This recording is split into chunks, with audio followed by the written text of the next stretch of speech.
The plasma storm hit without warning. Commander Jake Morrison watched the bridge screens turn white as lightning tore through space around their ship. The UES horizon shook like a toy in angry hands. Sparks flew from control panels as the crew fought to keep their ship alive. "Hull breach in Section 7, shouted pilot Lisa Grant over the noise. Her hands moved fast across her controls, but nothing seemed to work right. The storm was too strong and their ship was too small. Engineer Carlos Rivera ran between broken machines trying to fix what he could. "Power systems are failing," he called out. "We need to land now, or we will all die up here." Medic Amy Brooks held tight to her chair as the ship spun. She had seen many dangerous things in space, but never a storm like this. The energy readings were off every chart they had. This was not normal space weather. Jake knew they had no choice. Below them was a planet they had never seen before. The scanners called it Kepler 442c, but that was just a number to them. They knew nothing about what lived there or if humans could even breathe the air. But staying in space meant certain death. "All hands prepare for crash landing," Jake ordered. He strapped himself in and hoped their ship was strong enough. The Horizon was a good ship, but it was not built for this kind of punishment. The planet grew larger in their windows. Jake could see mountains and what looked like forests.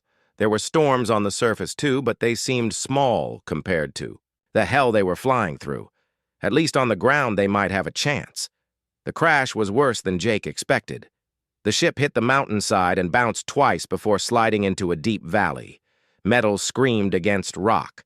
Systems exploded all around them. Jake felt his head hit something hard, and everything went dark for a while. When he woke up, the ship was quiet, except for the sound of wind outside. His head hurt, and he could taste blood in his mouth. The bridge was a mess of broken glass and twisted metal. Emergency lights cast red shadows on everything. "Lisa!" he called out. No answer. "Carlos, Amy." Still nothing. Jake tried to stand, but his legs were shaky. He had been hurt, but not too badly. Others might not be so lucky. The main hull had cracked open like an egg. Through the gap, Jake could see the storm was still raging outside. Lightning struck the mountains over and over. The air itself seemed to glow with dangerous energy. His radiation detector was clicking fast. Too fast. Jake tried to reach the others, but debris blocked most of the passages. The ship's structure had shifted during the crash. What used to be hallways were now twisted mazes of broken metal. He could hear voices somewhere, but they seemed far away. The radiation levels were getting worse. Jake's detector was now screaming warnings. The storm outside was pumping deadly energy into everything it touched. He needed shelter, and he needed it fast. The ship's shields were down, and the hull breach was letting radiation pour in. He grabbed his emergency pack and headed for the breach. Maybe he could find a cave or some rocks to hide behind until the storm passed. The others would have to wait. If he stayed here much longer, the radiation would kill him. Outside, the wind tried to knock him down. The air was thin, but breathable. That was good news. The bad news was the lightning that kept hitting all around him. Each strike left the ground glowing for several seconds. This was not a safe place to be. Jake ran toward a cliff face he could see through the storm. The rock looked solid, and there might be caves. Many planets had cave systems, and caves were good for hiding from radiation. His detector was still screaming, but it got a little quieter as he moved away from the ship. The mountain was steep and covered with loose rocks. Jake climbed as fast as he could while lightning painted everything in bright colors. His hands were bleeding and his lungs burned, but he kept going. Death was chasing him, and caves were ahead. Then he saw it. A dark opening in the rock face about 20 feet above him. It was not very big, but it was clearly a cave. Jake climbed faster. Rocks fell past him as he pulled himself up. The radiation detector was getting quieter. That was a very good sign. The cave entrance was just wide enough for a person.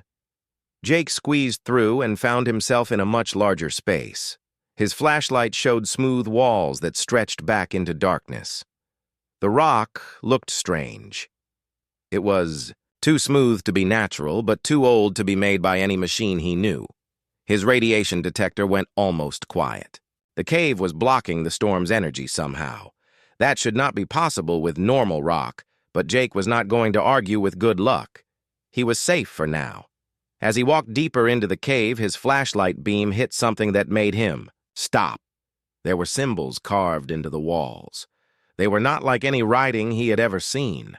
The lines curved and twisted in patterns that hurt to look at, but they were definitely made by intelligent beings. The symbols seemed to glow faintly when his light hit them. That was strange, but not as strange as what happened next. The glowing got brighter as he walked further into the cave. Soon he did not need his flashlight at all. The walls themselves were giving off a soft blue light. Jake checked his equipment. The radiation detector was now completely silent. His air analyzer said the cave atmosphere was safe to breathe. Everything seemed normal except for the glowing walls and the fact that this cave should not exist. He kept walking. The tunnel went down at a gentle slope and the ceiling got higher. Soon he was in a chamber big enough to hold his entire ship. The walls were covered with more symbols, and they were all glowing brighter now. It was beautiful and terrifying at the same time. That was when he heard the voice.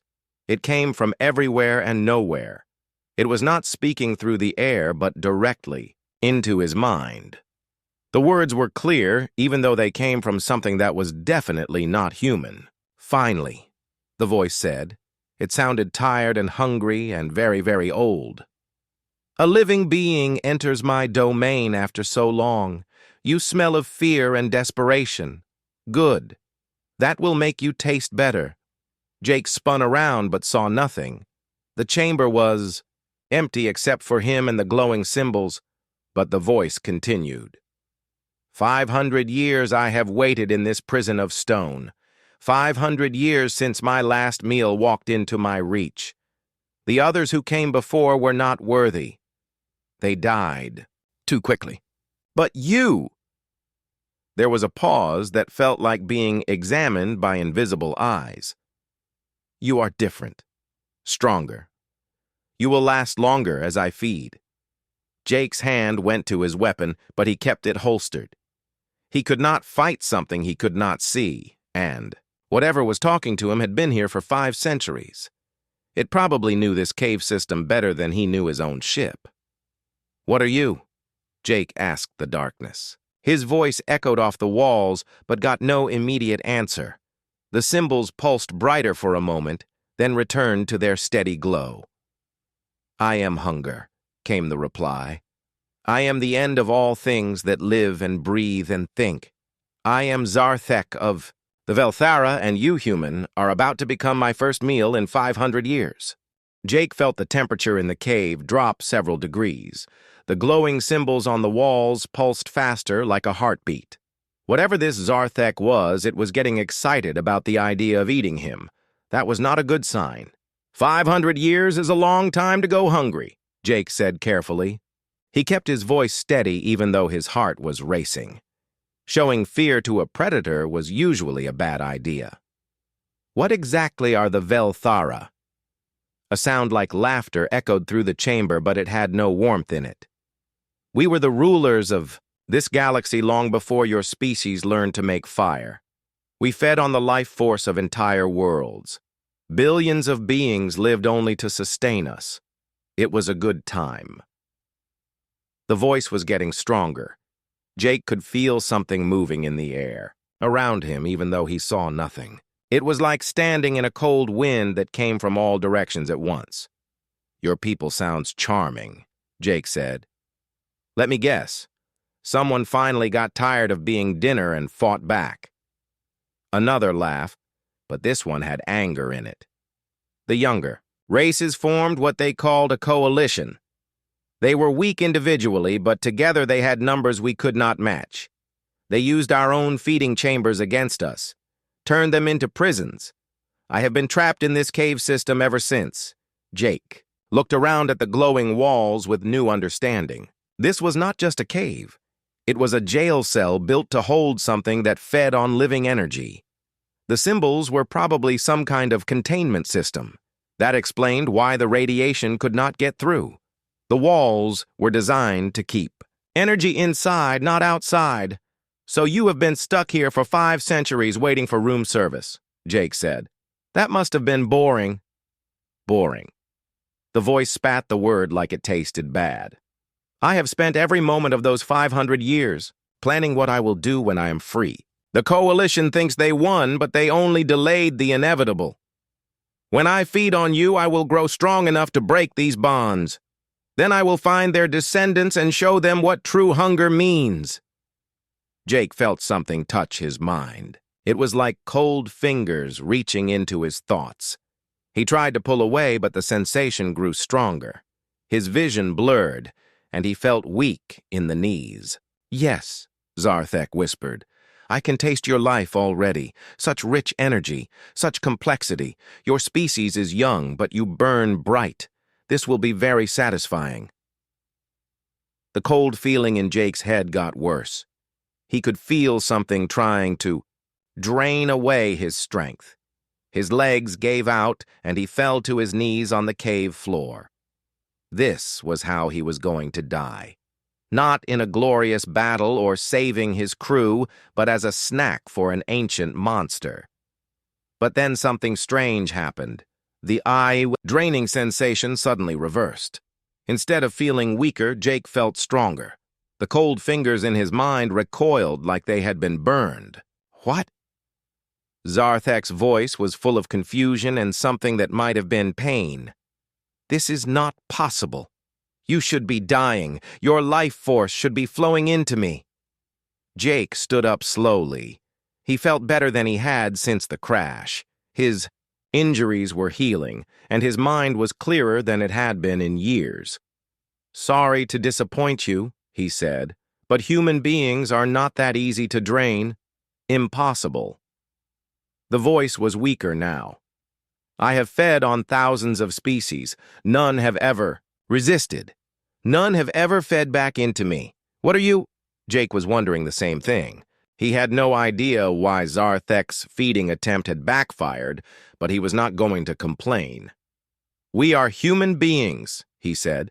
We adapt. We survive. We do not give up even when the universe tries to kill us.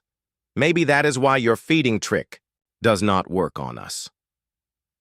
The chamber was quiet for a long moment.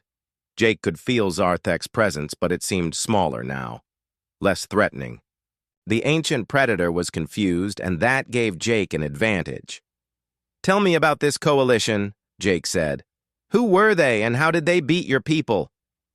They were insects, Zarthek said, but his voice lacked its earlier confidence.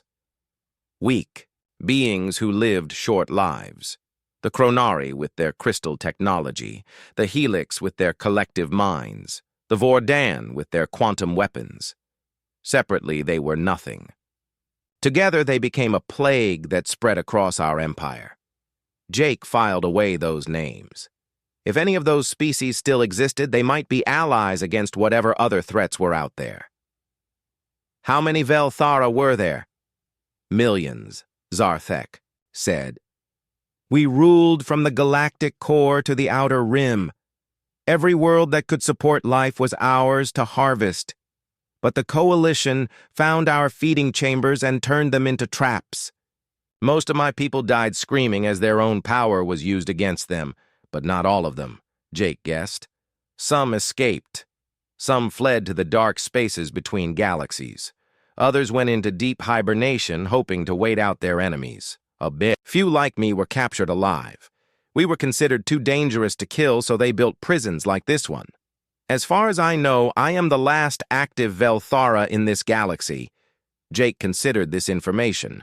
One ancient predator was bad enough.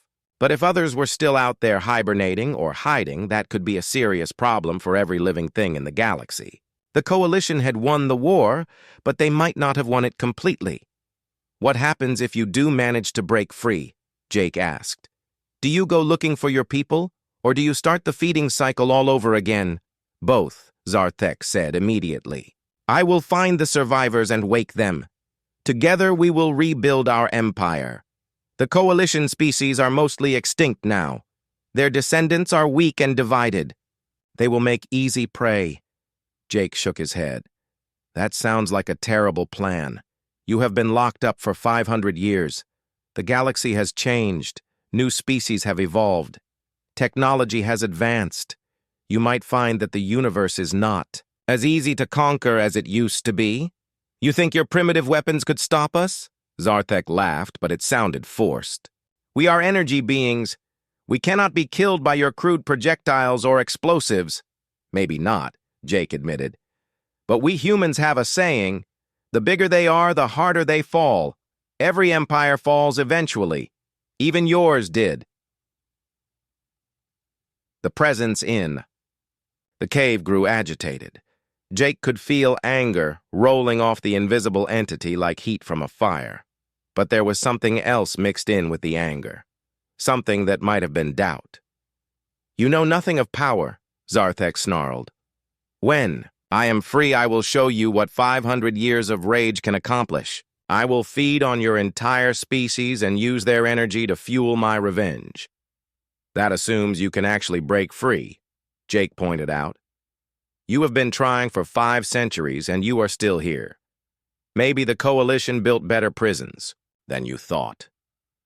The symbols on the walls flared brighter for a moment, then dimmed. Jake felt the temperature drop again. He had touched a nerve. I will be free, Zarthek said quietly. Your life energy will give me the strength I need. It may take longer than expected, but I will drain you eventually. And when I do, this prison will crumble and my hunger will be unleashed upon the galaxy once more. Jake sat down on the cave floor and leaned against the wall. The storm outside was still raging and his crew was still trapped in the wreckage. He was stuck in a cave with a hungry monster that wanted to eat his soul, but somehow he felt oddly calm about the whole situation. Well then, he said to the darkness, I guess we are going to be here for a while. Why do not you tell me more about these Velthara? I am curious about what kind of species develops a taste for eating other people's life force. The hours passed slowly in the glowing cave. Jake learned more about the Velthara than he ever wanted to know. They had been apex predators for millions of years before the Coalition War. Their entire civilization was built around the idea that other species existed only to feed them. We did not start as monsters, Zarthek said during one of their conversations. My people evolved on a world where life energy was scarce. We learned to take it from other beings to survive. Over millions of years, that need became our entire reason for existing. Jake found himself feeling almost sorry for the ancient entity. Almost. So you never tried to find another way to live? Why would we need another way? Zarthek replied. We were perfect predators. We could drain the life from any being we chose. We lived for millions of years while our prey lived for decades. We ruled the galaxy while they struggled to build simple tools. It was the natural order. Natural orders have a way of changing, Jake said. Evolution does not stop just because you think you are perfect. Through their long conversations, Jake began to understand something strange. Every time Zarthek tried to drain his life energy, the process reversed. Instead of weakening Jake, it seemed to strengthen him while making Zarthek weaker. The ancient predator was clearly frustrated by this, but could not stop trying. Your species is wrong, Zarthek said after another failed feeding attempt. Life energy should flow from the weak to the strong, from the short-lived to the eternal, from the prey to the predator. You are breaking fundamental laws of existence. Jake smiled in the blue glow of the cave walls. Maybe those laws needed to be broken. Maybe that is what evolution is really about, finding new ways to exist that nobody thought were possible. Outside, the storm was finally starting to weaken. Jake could hear the thunder moving further away. His radiation detector had stayed quiet, which meant the cave's shielding was still working. But he was worried about his crew. They had been trapped in the damaged ship for almost a full day now. I need to check on my people, Jake told Zarthek. They might be hurt or dying. Let them die, Zarthek said coldly. When I am free, I will. Drain them anyway. Their suffering will end sooner this way. That is not going to happen. Jake stood up and shouldered his pack. I am going back to help them. We will figure out how to repair our ship and leave this planet. You cannot leave! Zarthek's voice followed him toward the cave entrance. The planet's surface is dangerous. There are creatures here that hunt anything with technology. The Coalition left them as guardians to make sure I never escaped. Jake stopped walking. What kind of creatures? Energy feeders like me, but smaller, weaker. They were bred to consume any technology they found. Your ship's power systems will attract them like blood attracts predators. Your crew is probably fighting for their lives right now. This was bad news. Jake's people were smart and well-trained, but they were not soldiers. If they were under attack by creatures designed to hunt technology, they might not survive much longer. How do I get past these guardians? Jake asked. You cannot, Zarthek said simply. They will sense your equipment and hunt you down. The only safe place on this planet is here in my prison. Jake thought about this problem. His crew needed help, but he could not help them if he was dead. Maybe there was another solution. What? If we worked together? The presence in the cave went very still.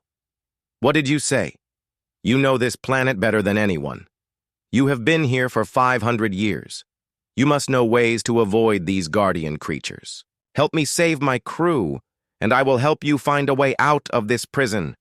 Why would you help me escape? Zarthek asked suspiciously. I am your enemy. I want to drain the life from your entire species. Maybe, Jake said, but you have been trying to drain me for hours and it is not working. Maybe the universe is trying to tell us something. Maybe instead of being enemies, we should try being allies. The cave was quiet for a long time. Jake could feel Zarthek considering the idea.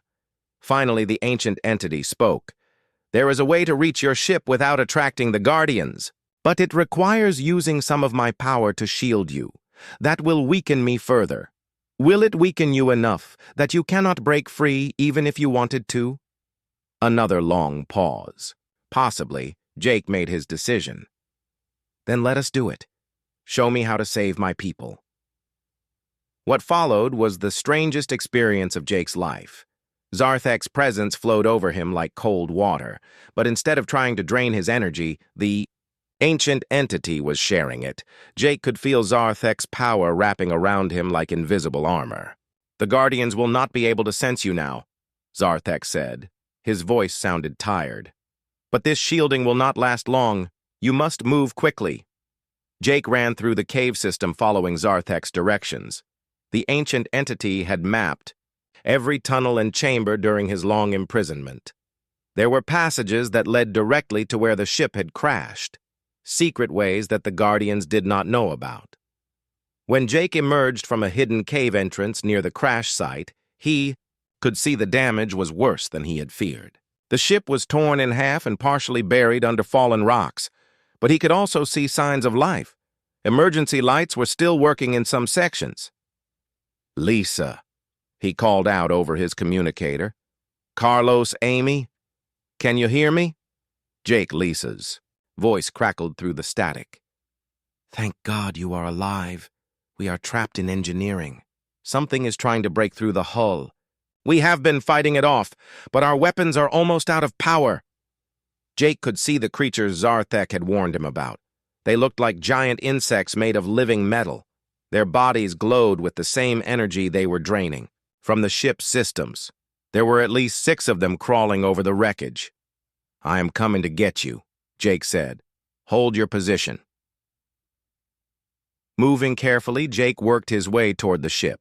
Zarthek's shielding made him invisible to the creatures, but he could feel it getting weaker. The ancient entity was using up his remaining strength to keep Jake hidden. Hurry! Zarthek whispered in his mind. I cannot maintain this much longer. Jake reached the breach in the ship's hull just as one of the guardian creatures turned in his direction. For a moment he thought he had been spotted, but the creature looked right through him and went back to feeding on the ship's power systems.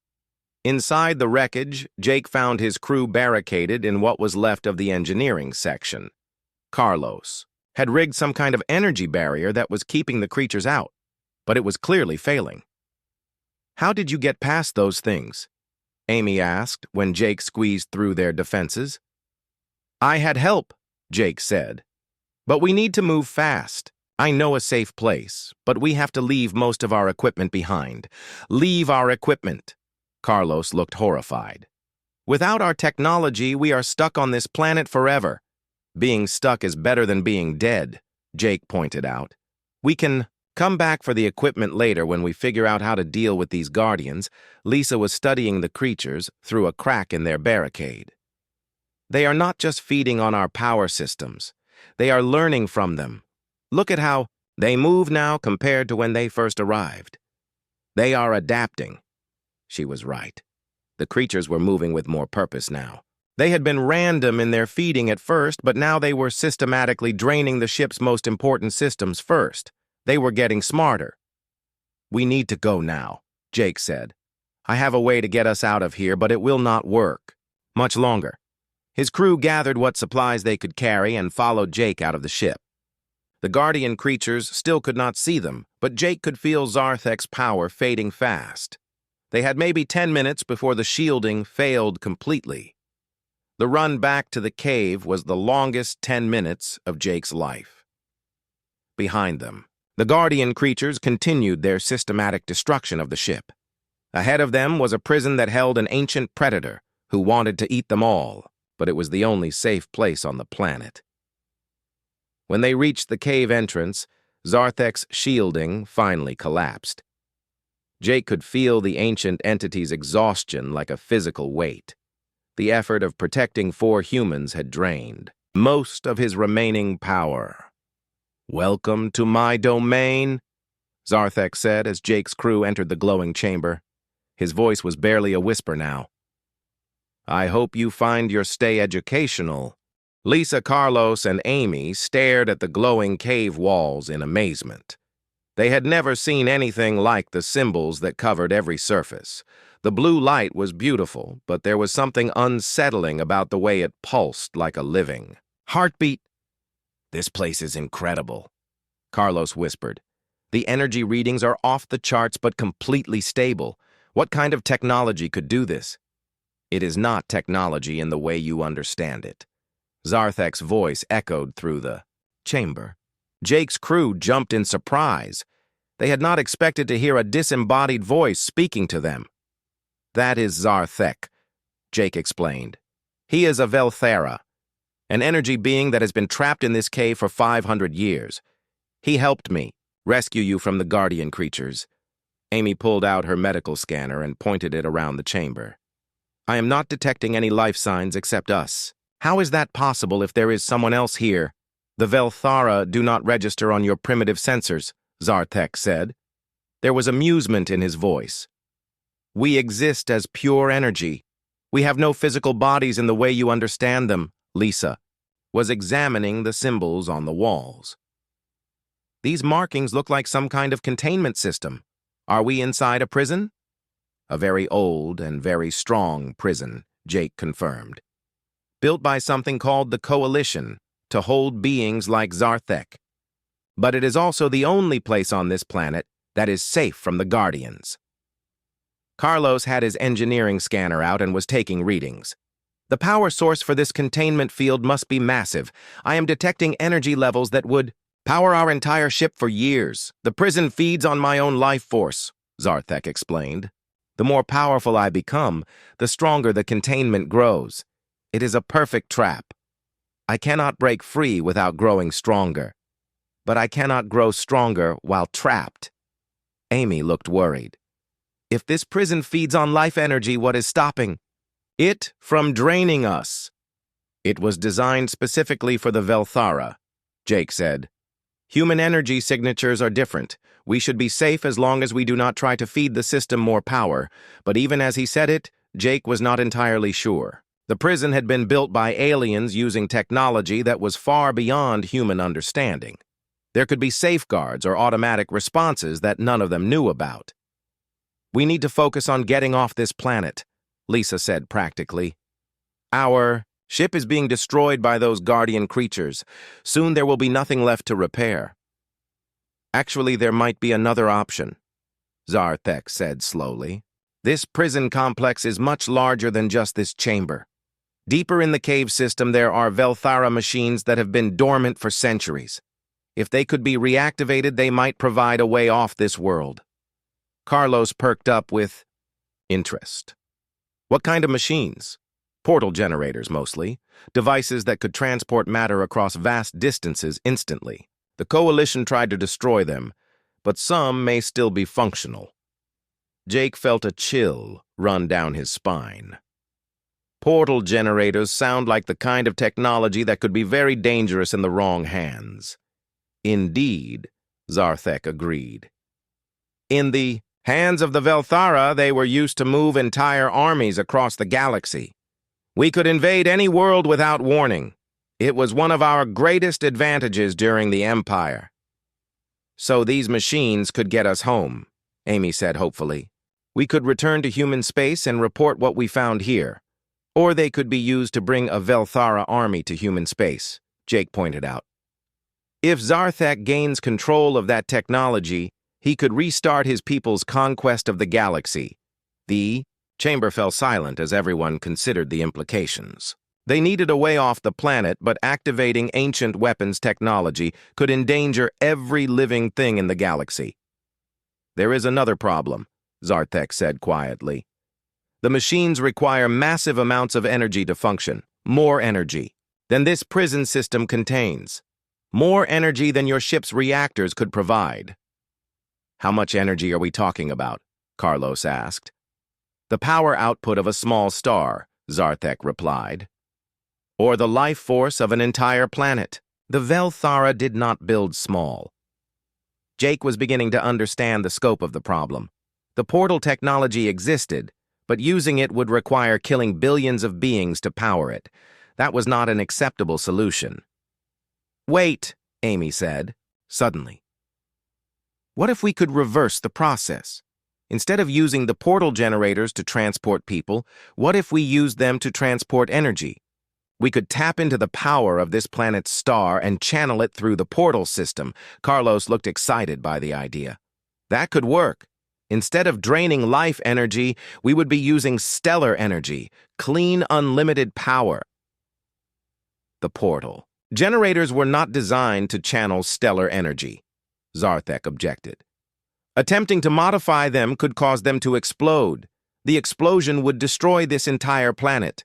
Or it could create a power source that would make the Velthara feeding technology obsolete, Jake said thoughtfully. A way to generate unlimited energy without killing anyone. Lisa was studying her tablet computer. According to our star charts, this system's sun is already showing signs of instability. It is going to go nova within the next 1,000 years anyway. If we could tap into that process safely, we could power anything we wanted, including a way to permanently disable this prison, Amy added. We could free Zarthek without giving him the power to restart his empire. Jake looked around at his crew. They were suggesting something incredibly dangerous, but also potentially revolutionary. If they could crack the secret of stellar energy manipulation, it would change everything for the human race. What do you think, Zarthek? Jake asked. Are you willing to risk destruction for a chance at freedom without the need to feed on other beings? The presence in the cave was quiet for a long time. Jake could feel the ancient entity wrestling with concepts that went against millions of years of evolution. My people have fed on other species since the dawn of time, Zarthek said. Finally, it is what defines us, what makes us Velthara. To give up feeding would be to give up our very nature. Maybe it is time for a new nature, Jake suggested. Evolution does not stop just because a species thinks it is perfect. Maybe the Velthara could become something better than predators. You ask me to betray everything my people have ever been.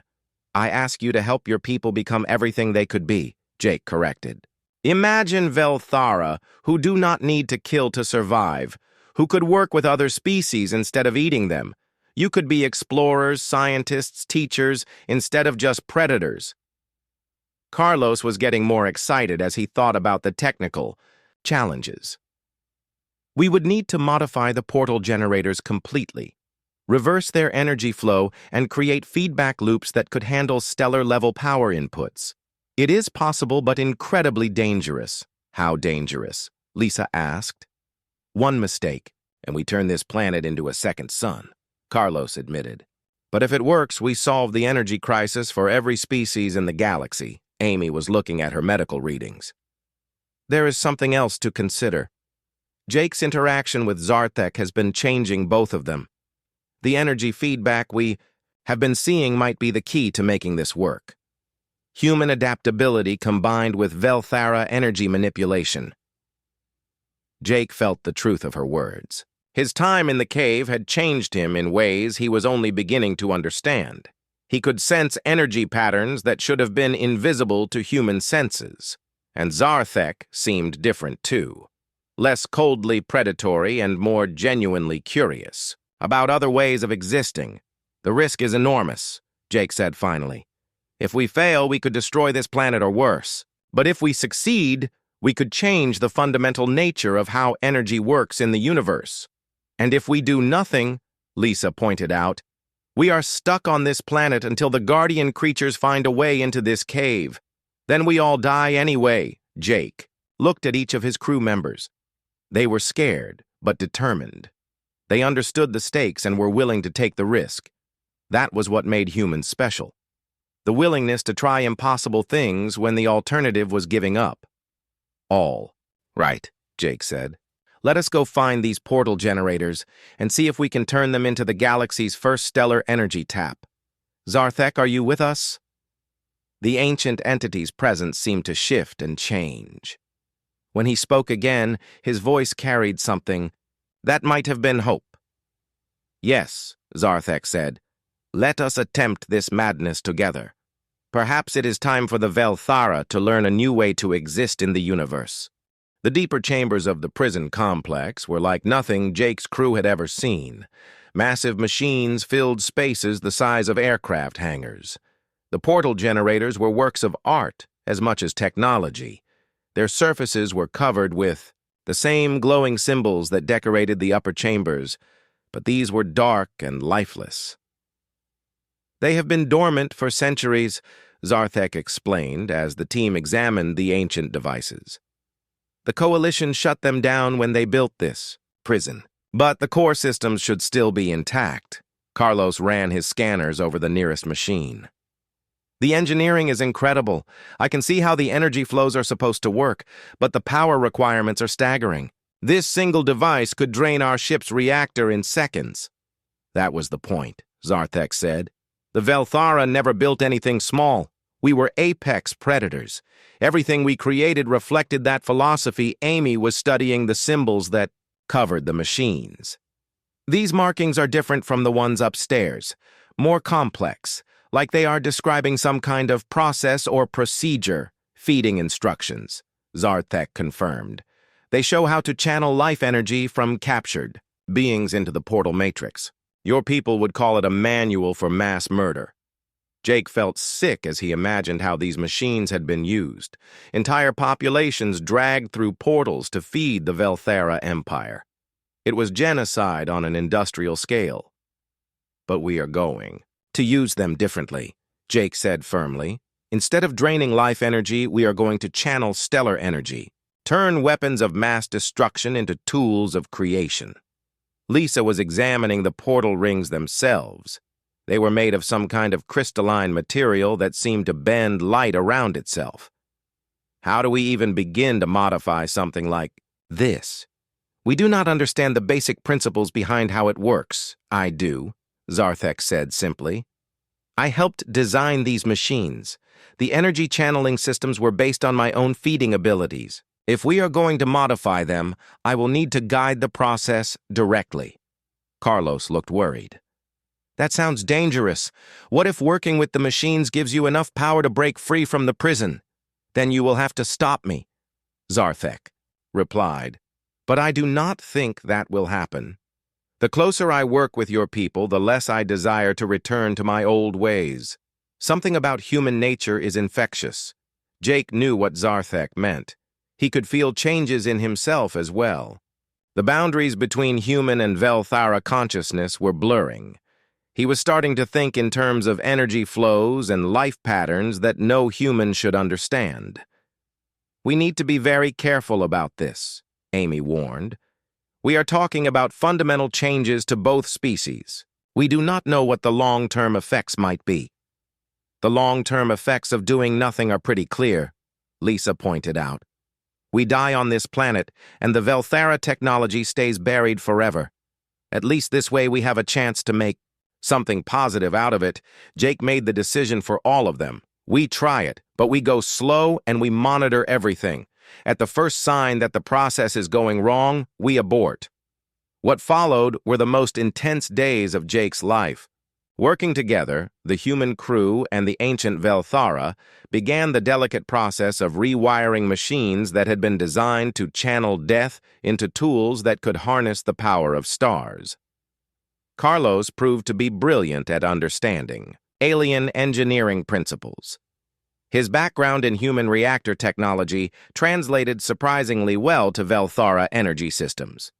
Within hours, he was suggesting modifications that even Zarthek had not considered. Amy monitored the biological effects on everyone involved. The process was changing all of them in subtle ways. Jake's energy signature was becoming more complex, while Zarthek's presence was becoming more stable and less predatory. Lisa coordinated the overall project and kept them focused on their goal. Her natural leadership abilities helped prevent the team from getting lost in the technical details of what they were attempting. But it was Jake who served as the crucial link between human and Velthara consciousness. His unique ability to resist Zarthek's feeding attempts had evolved into something much more sophisticated. He could now channel energy in both directions, creating a bridge between two completely different forms of life. "The stellar tap is almost ready," Carlos announced after 3 days of continuous work. "But we need to test it on a smaller scale first. We cannot just point it at the sun and hope for the best." "There is a way," Zarthek said. "This planet has a molten core that generates significant energy. We could tap into that first. It would be safer than going directly to stellar collection." Amy checked her readings. "The planet's core energy should be enough to power a small portal. We could open a gateway back to human space and call for help. Or we could finish what we started," Jake said. "Complete the conversion to stellar energy and create a power source that could benefit everyone in the galaxy." Lisa looked at each of her team members. "What do you think? Do we play it safe, or do we go for the big prize?" "The big prize," Carlos said immediately. "We may never get another chance like this." "Agreed," Amy said. "But we do it carefully, step by step with full monitoring." "I am with you," Zarthek added. "For the first time in millions of years, I am curious about what comes next instead of hungry for what I can take." Jake felt a surge of pride in his team. They were about to attempt something that could reshape the galaxy or destroy them all. But they were doing it together, and that made all the difference. The final modifications took another 2 days. When they were finished, the portal generator looked completely different.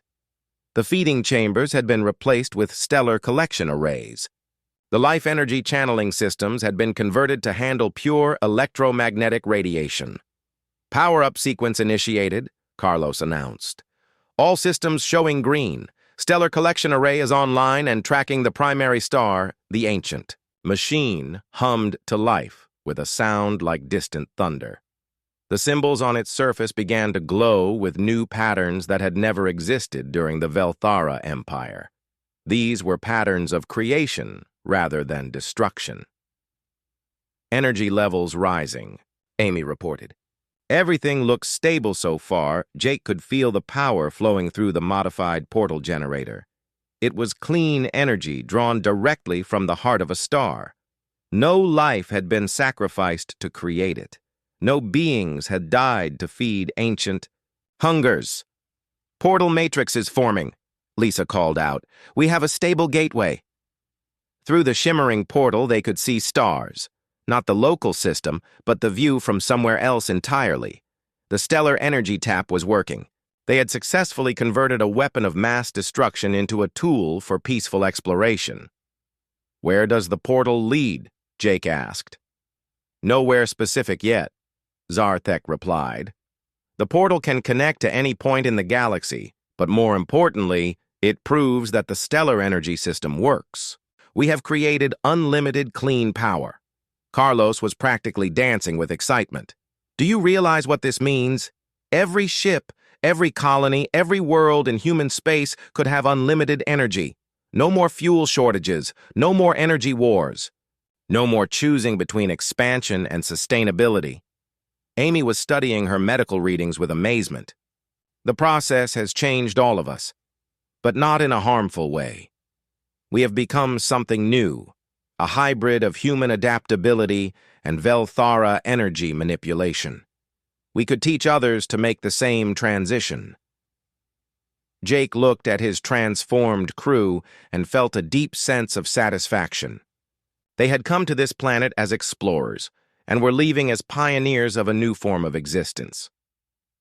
"What about you, Zarthek?" Jake asked. "The prison field is failing now that we have redirected its power source. You could leave if you wanted to." Thaya, ancient entity, was quiet for a long moment. When he spoke, his voice carried a peace that Jake had never heard from him before. "I could leave," Zarthek agreed. "But where would I go? My people are gone or changed beyond recognition. My empire is dust. My old purpose no longer exists." "So you choose a new purpose," Jake suggested. "You could be a teacher. Help other species learn to use stellar energy safely. Show them how to avoid the mistakes the Velthara made." "A predator becoming a protector," Zarthek mused. "It goes against everything I was created to be. But then so does everything that has happened since you arrived. Perhaps it is time for..." The last Velthara to evolve, Lisa activated their communication systems and sent a message through the portal to human space. "This is Commander Jake Morrison reporting a successful first contact and technological breakthrough. We have discovered clean unlimited energy and made peaceful contact with a previously unknown alien species." The response came back within minutes. "Message received, Morrison. Fleet Command is dispatching ships to your location. Congratulations on what sounds like the discovery of the century." Jake smiled as he looked around at his crew and his unlikely alien ally. They had started this mission as simple explorers, but they were ending it as the architects of a new age for all intelligent life in the galaxy. "So what happens now?" Amy asked. "Now we go home," Jake said, "and we start building a better universe for everyone." As they prepared to step through the portal that would take them back to human space, Jake felt Zarthek's presence settling into a new configuration. The ancient predator was becoming something unprecedented in Velthara history, a guardian instead of a destroyer, a teacher instead of a killer.